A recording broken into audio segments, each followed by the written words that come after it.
미 해병대의 지원지 바이파이퍼 공대공 전투 능력 공개 그리고 상륙 공격 헬기 마리논에 관한 찬반 논란 정리. 2020년 4월 3일 해외 국방전문지 디펜스블로그.com은 미 해병대의 상륙 공격 헬기의 지원지 바이퍼의 공대공 미사일 AI인 X-4A와 인도 발사 장면이 담긴 동영상을 기사와 함께 게재했습니다. 이 기사에 관심이 가게 된 가장 큰 이유 중 하나는 바로 최근 대한민국 해병대 상륙 공격 헬기로 한국항공우 주산업에 많이 나온 개조형을 선택하기로 내정되었다는 기사들이 여러 곳에서 올라왔기 때문입니다. 한 가지 주의해야 할 점은 많이 나온 개조형이 해병대의 상륙 공격 헬기로 최종 선택된 것은 아직 아니며 올해가 지나가봐야 전모를 상세히 알 수 있다는 사실입니다. 지금까지 여러 번 말씀드렸지만 저는 영어 교육적으로 다른 분들보다 다소 많은 지식을 가지고 있을 뿐입니다. 사실 군사 분야에서 정말 중요한 정보는 기밀화되어 있을 테니 제가 그런 정보를 알고 있을 리도 없고, 따라서 여러 전문가들의 의견을 읽어보고 공부해서 이 분야에 대해 좀 더 많은 지식과 이해를 필요로 하고 계신 시청자 여러분들께 요약 정리해드리는 것이 바로 제 역할이 아닌가 생각하고 있습니다. 가끔 제 개인적인 의견이 들어가는 경우도 있겠지만 비전문가가 전문가인 척 나서지 말라는 식의 비난은 이제 사양하겠습니다. 저는 늘 제가 비전문가임을 인지하고 있고 전문가 행세를 하고 있지도 않은 전문가의 신분들은 본인이 채널을 하나 만들어 좋은 군사 정보를 많이 올려주시면 시청자들에게 더 큰 도움이 될 것입니다. 오늘 영상 진행 방향은 먼저 해외 국방 전문지 디펜스블로그.com에 게재된 4월 3일 기사를 살펴본 후 대한민국 해병대의 상륙 공격 헬기에 말이 나온 내정에 관한 찬반 의견들을 정리해볼까 합니다. 기사 원문은 노란색 글자로 표시되며 기사 원문의 주제와 내용은 KKMD의 제작 방향과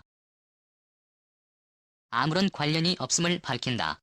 미 해병대가 지원지 바이퍼 공격 헬기의 공대공 전투 능력을 보여주는 영상을 공개했다.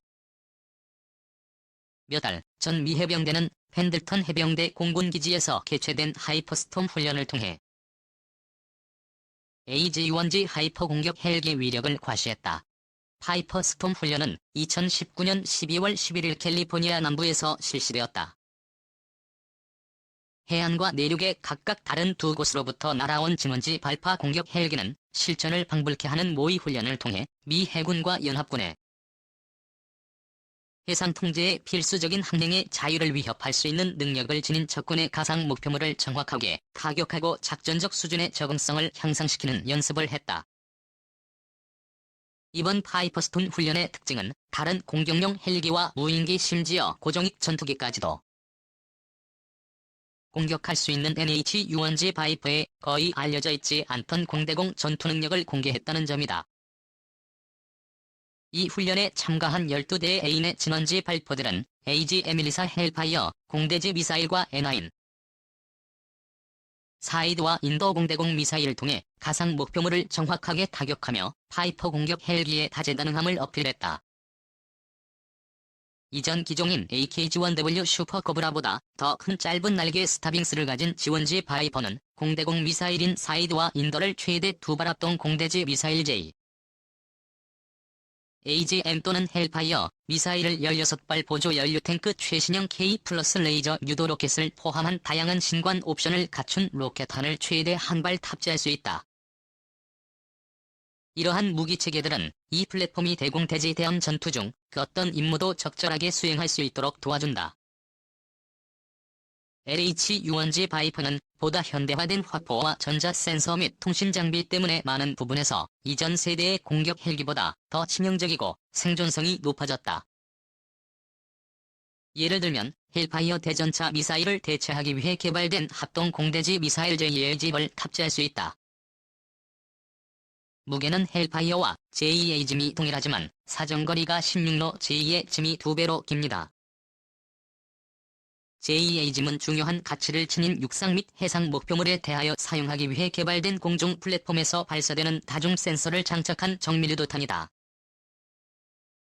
낮이든 밤이든 날씨가 좋든 좋지 않든 항상 정밀한 타격을 보장해주며 발사되면 알아서 목표물을 향해 날아가는 발사 후 망각 파이어 앤 포겟 시스템을 차용하고 있다. H1G 바이퍼의 디지털화된 조종석은 조종사에게 탁월한 상황인식을 제공하고, 업그레이드된 슬라이딩 시스템은 이전 해병대 어떤 공격 헬리콥터에게도 불가능했던 믿을 수 없을 만큼 긴 사정거리를 제공해주고 있어 아주 먼 거리에서도 목표물을 탐지하고 교전할 수 있다. 2020년 4월 3일 해외 국방전문지 디펜스블로그.com의 기사 내용을 살펴보았습니다. 대한민국 해병대는 2021년에 현재 도입 중인 마리는 36대와 함께 상륙 공격 헬기를 새로 도입해 해병대 항공단을 창설할 계획을 세우고 있습니다. 지금까지 변변한 헬기 한 대도 제대로 갖추고 있지 못하고 육군이나 해군에게 헬기를 빌려와야만 했던 해병대로서는 그야말로 수고해왔던 사업이라고 볼 수 있습니다. 적들이 포진해 있는 곳으로 상륙해 들어가야 하는 해병대의 임무 특성상 강력한 공중 화력 지원은 필수입니다.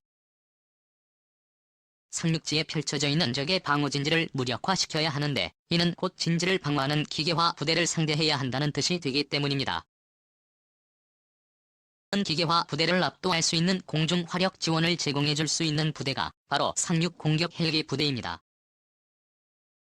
또한 빠른 속도로 기동하여 적들이 알아차리기 이전에 적이 레이더가 탐지할 수 없는 먼 바다에서 해안으로 상륙작전을 성공시키는 것을 목표로 하는 초수평선 상륙작전에 반드시 필요한 존재가 상륙기동 헬기입니다. 상륙기동 헬기는 보편적으로 공대공 공격에 취약한 면을 보여주고 있습니다. 해병대를 실어 날라야 하기 때문에 덩치가 커야 하고 덩치가 큰 만큼 기동성과 민첩성이 떨어지기 때문입니다. 따라서 이런 상륙 기동 헬기를 보호하기 위한 상륙 공격 헬기가 필요해집니다. 설명한 바와 같이 상륙 공격 헬기들은 대지상전 능력이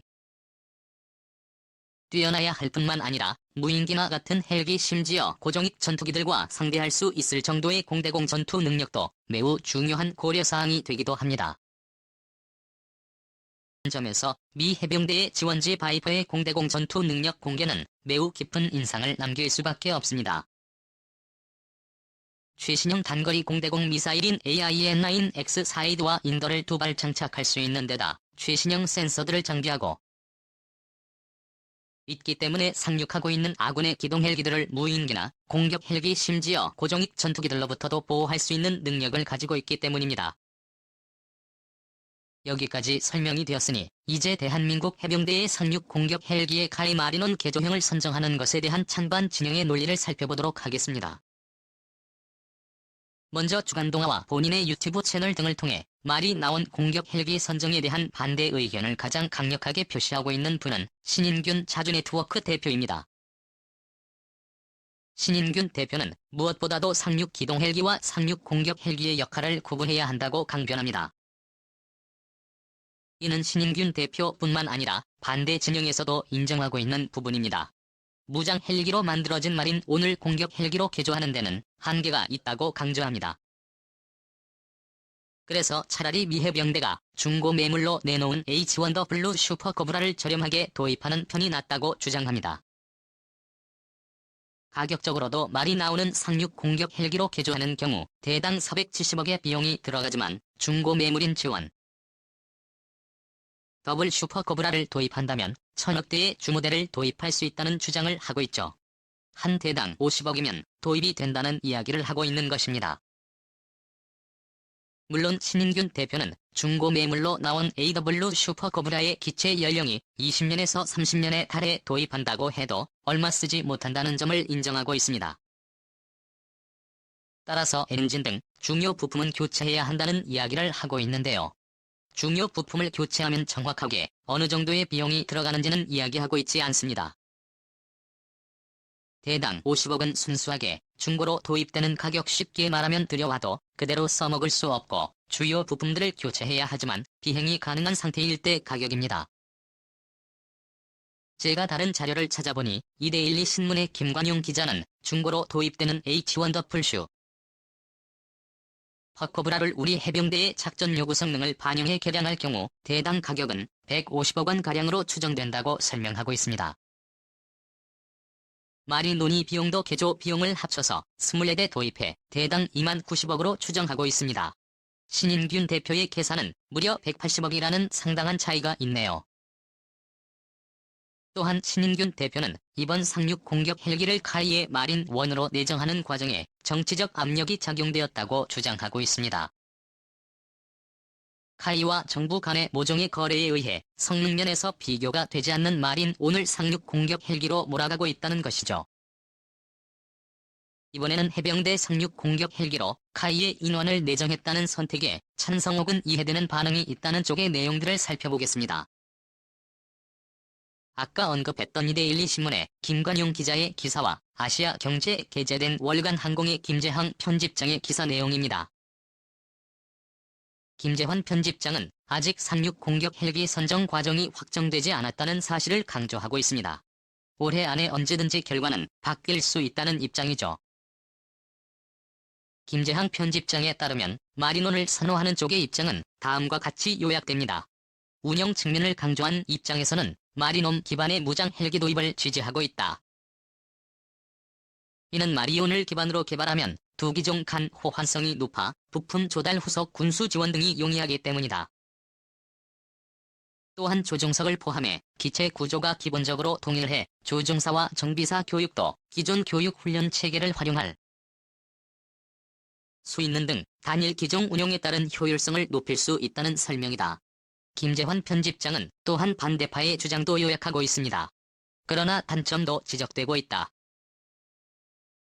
기본적으로 기동 헬기가 기반인 만큼 전용 공격 헬기와 비교해 비행 성능과 무장 운용 능력 등이 다소 떨어질 수 있다는 지적이다. 이는 상륙 공격 헬기는 임무 특성상 뛰어난 기동성과 공격 능력 높은 생존성 등을 갖춰야 하는데 기동 헬기 기반 무장 헬기로는 한계가 있다는 지적이다. 아울러 별도 개별 기관이 필요한 만큼 전력화 시기도 늦어질 수 있다는 것도 단점으로 지적되고 있다. 이데일리 신문의 김관용 기자도 비용 면에서 마린1이 수입,